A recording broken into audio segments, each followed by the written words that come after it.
Hello everyone, আসসালামু আলাইকুম। Welcome জানাচ্ছি নতুন আরও একটি রেসিপি দেখার জন্য। আজকে থাকছে হাতে মেখে ঝুঁকে কিভাবে গরুর গোশত রান্না করা যায়। এই তো দেখুন, আমি গোশতগুলাকে পরিষ্কার করে সুন্দর করে ধুয়ে নিয়ে সব মশলাকে একসঙ্গে করে হাতের সাহায্যে একদম কষলিয়ে নিচ্ছি।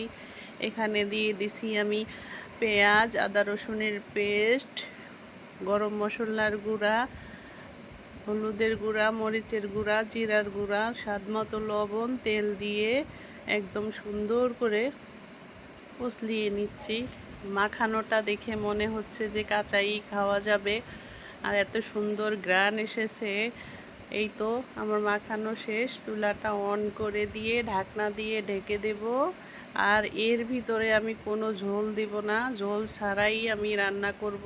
এর গায়ের থেকে যেই পানিটা বেরিয়ে আসবে সেই পানি দিয়ে এটাকে সুন্দর করে কষা ভুনা করব। তাহলে আমি একটা ঢাকনা দিয়ে ঢেকে দিচ্ছি, দিয়ে একদম লো হিট করে 20 মিনিটের জন্য অপেক্ষা করব। এই তো 20 মিনিট পরে ফিরে এসেছি। দেখুন, ধোয়ার জন্য দেখাও যাচ্ছে না, একদম ক্লিয়ার। ফু দিয়ে ধোয়া সরিয়ে দিচ্ছি, তাও হচ্ছে না। এই যে সুন্দর হয়ে আমার মাংসটা কষানো হয়ে গিয়েছে, একদম তেল উঠে গিয়েছে। এখন আমি নাড়াচাড়া করে আরও কিছুক্ষণ চুলায় রেখে দিব।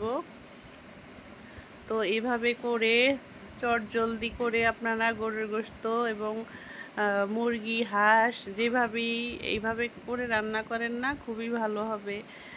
খুব ঝামেলার কাজ মনে করলে খুব ঝামেলাই হয়, এটা কোনো ঝামেলার কাজ না। সুন্দর করে কষানো হয়ে গিয়েছে, এখন আবারও ঢেকে দিব। ঢেকে দিয়ে আবার ফিরে আসব কিছুক্ষণ পরে। এই তো দেখেন, আমার রান্নাটা অলমোস্ট হয়ে গিয়েছে। এখান থেকে অলরেডি খাওয়াও অর্ধেকটা শেষ হয়ে গিয়েছে। ভালো থাকবে।